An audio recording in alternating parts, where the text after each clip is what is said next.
She was the last of the Tudors, the Virgin Queen, who ruled over a golden age of exploration, literature, and commerce. She was Elizabeth I, one of the most influential and admired monarchs of English history. But behind the glittering facade of her reign, there was a darker side of intrigue, conspiracy, and violence.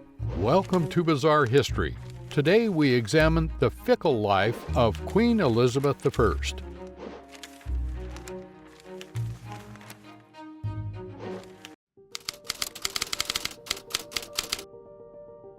Elizabeth, born on September 7, 1533, at Greenwich Palace, had a tumultuous upbringing due to the complicated circumstances of her parents, King Henry VIII and Anne Boleyn.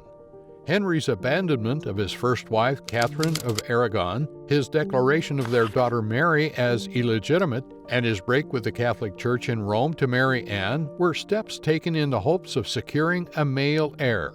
Unfortunately, Elizabeth's birth as a female disappointed many, leading Catholic Europe to view her as the illegitimate result of a controversial union. Despite the hostility she faced, she was baptized at 3 days old in the Church of the Observant Friars, with Archbishop Thomas Cranmer, the one who had officiated her parents' marriage and annulled Henry's union with Catherine, as one of her godfathers. During her early years, Elizabeth remained favored by Henry. Her father paraded her around the court following the death of Catherine of Aragon in January 1536, emphasizing that Elizabeth was rightful heir. However, this joy was short-lived. By the start of May, Henry's affections had shifted to one of Anne's ladies-in-waiting, Jane Seymour. Anne was subsequently arrested on false charges of adultery, treason, and incest with her brother George. In mid-May, both Anne and her brother were executed at the Tower of London, along with others accused alongside them.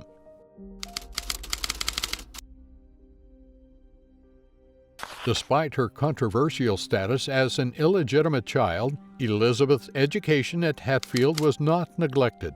In fact, King Henry VIII took special care in appointing tutors to oversee her intellectual development. Under the guidance of renowned humanist scholars like Roger Ascham and John Cheek, Elizabeth's academic prowess flourished. Her linguistic abilities were particularly impressive as she mastered at least 5 languages: French, Italian, Spanish, Latin, and Flemish. Ascham, in a report from 1548, praised Elizabeth's remarkable qualities, stating, "Her mind displays no weakness typically associated with women, and her determination rivals that of a man." Furthermore, he noted, "She takes great delight in music and exhibits exceptional skill in it." Elizabeth's education was not only comprehensive but also nurtured her intellectual curiosity and talents. She became a well-rounded scholar with a passion for learning, demonstrating her exceptional abilities and proving herself to be more than a match for her male counterparts. Following King Henry VIII's marriage to Catherine Parr in 1543, the king, aware of his declining health and influenced by Catherine, sought to mend his relationship with his daughters Elizabeth and Mary. During this crucial phase of Elizabeth's life, Catherine Parr played a significant and positive role in her life. The Queen not only supported Elizabeth's education but also introduced her to Protestant reform, nurturing her religious and intellectual development. Catherine shared classical works such as Cicero with Elizabeth, allowing her to explore the power of oratory. Elizabeth even took on the task of translating Catherine's essay, Prayers and Meditations, into Latin, Italian, and French, presenting it as a gift to her father. Even after the death of King Henry VIII in 1547, Elizabeth's fortunate and fruitful period persisted as she was welcomed into Catherine's residence at Sudeley Castle. There she resided alongside her new husband, Thomas Seymour, who was also her uncle, and the uncle of the new king, Elizabeth's younger brother, Edward VI. This environment provided Elizabeth with stability and continued support during her formative years.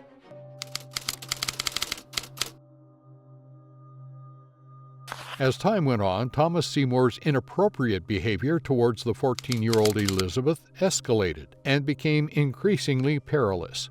It is reported that Catherine Parr discovered Seymour along with Elizabeth embracing her. Concerned for her safety, Elizabeth was sent away in the spring of 1548. However, tragedy struck later that year when Catherine died during childbirth, and Seymour saw an opportunity to resume his advances towards Elizabeth. Seymour's intentions may have been driven by a desire for power, viewing Elizabeth as a means to achieve his ambitions. In January 1549, he was arrested for plotting to abduct the young King Edward, and his inappropriate behavior with Elizabeth was exposed. 2 months after his arrest, Seymour was executed for treason. Meanwhile, Edward, suspicious of his sister's involvement, sought answers from Elizabeth. However, she revealed little, admitting only that she was aware of Seymour's ambition but denied encouraging him. Sir Robert Tyrwhitt, tasked with questioning Elizabeth, observed, "I can see from her expression that she feels guilty." It became clear that in order to navigate the treacherous political landscape of Tudor England, the young princess would have to learn to conceal her true emotions. While Edward had harbored suspicions about Elizabeth's actions, her sister Mary held an even greater level of distrust towards her. Following Edward's untimely death in 1553, both sisters rode together to London to celebrate Mary I's coronation. However, their united front did not last long. Mary's controversial plans to marry Philip II of Spain and revert England to Roman Catholicism raised significant concerns. Leading Protestant courtiers from England's reign faced the threat of arrest or worse, and many feared that Mary's actions were putting England at risk of Spanish domination. Elizabeth found herself at the center of treasonous plots against her sister's rule. Thomas Wyatt's rebellion in 1554 directly implicated Elizabeth, leading to her arrest on March 17th. In an attempt to defend herself, Elizabeth wrote a letter to Mary, pleading with her to reject evil persuasions that aimed to turn one sister against the other. During her imprisonment in the Tower of London, Elizabeth's physical conditions were relatively comfortable. She was allowed access to the gardens and given 4 rooms within the old palace. However, it was a palace that held a dark significance, as it was there her mother, Anne Boleyn, had spent her final days before execution. Within a span of 2 months, Wyatt was executed, and the investigations into Elizabeth's involvement stalled. No evidence could be found linking Elizabeth to the rebellion, resulting in her release from captivity. On November 17, 1558, Elizabeth received the news of her sister's death while at Hatfield.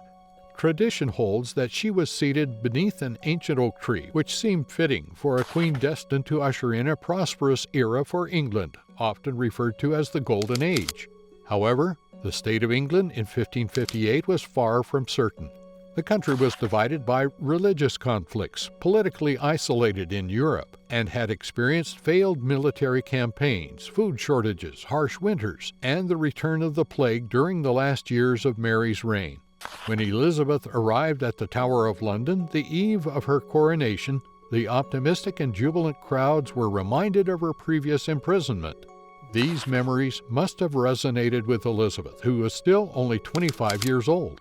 Her ceremonial procession through London on January 14, 1559, and the subsequent coronation ceremony were carefully orchestrated performances aimed at reinforcing Elizabeth's legitimacy as a ruler.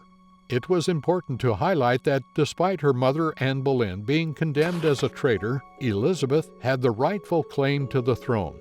The events were meant to solidify Elizabeth's position and assert her authority as the new queen.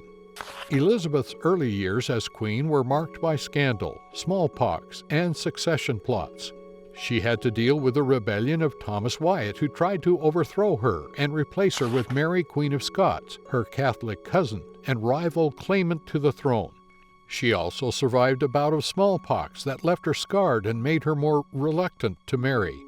She had to fend off the pressures from her counselors and foreign suitors who wanted her to choose a spouse and secure the succession. In 1561, Mary, Queen of Scots, returned to Scotland, posing a significant threat to Elizabeth's authority as the English Queen. Mary's Catholicism and numerous supporters made her a contender for the English throne, prompting Elizabeth to closely monitor her actions. Elizabeth hoped for a marriage that would not endanger her position, but Mary's union with Henry Stuart, Lord Darnley, disappointed those expectations. Elizabeth's reign coincided with religious and political turmoil in Europe. She skillfully balanced her foreign policy between Catholic and Protestant powers, supporting Protestant rebels in France and the Netherlands. Philip II of Spain, who considered himself the rightful English king, resented Elizabeth's support for his enemies and her refusal to marry him. Thomas Howard, Duke of Norfolk, one of Elizabeth's ambitious suitors, conspired to marry Mary and overthrow Elizabeth. His plot, exposed by Sir Francis Walsingham, led to Norfolk's arrest and execution for treason. This triggered a rebellion in northern England led by Catholic earls seeking to restore Catholicism and free Mary. The rebellion was defeated at the Battle of Hexham by loyal forces. In 1570, Pope Pius V issued a papal bull excommunicating Elizabeth, making her vulnerable to plots and rebellions. The bull forced English Catholics to choose between their faith and loyalty to Elizabeth. The Armada in 1588. Queen Elizabeth I faced the greatest threat of her reign, the Spanish Armada, a huge fleet of ships and soldiers sent by King Philip II of Spain to invade England and overthrow the Protestant queen. Elizabeth rallied her navy and her people with a famous speech at Tilbury, where she declared, "I know I have the body of a weak and feeble woman, but I have the heart and stomach of a king, and a king of England, too." The English ships, led by Francis Drake, defeated the Armada with their superior tactics and firepower, aided by storms and luck. The victory over the Armada boosted Elizabeth's popularity and prestige. She became known as Gloriana, the Virgin Queen, the symbol of England's greatness and God's favor. She presided over a golden age of culture, exploration, and commerce. She patronized writers like William Shakespeare and Edmund Spenser, who celebrated her in their works.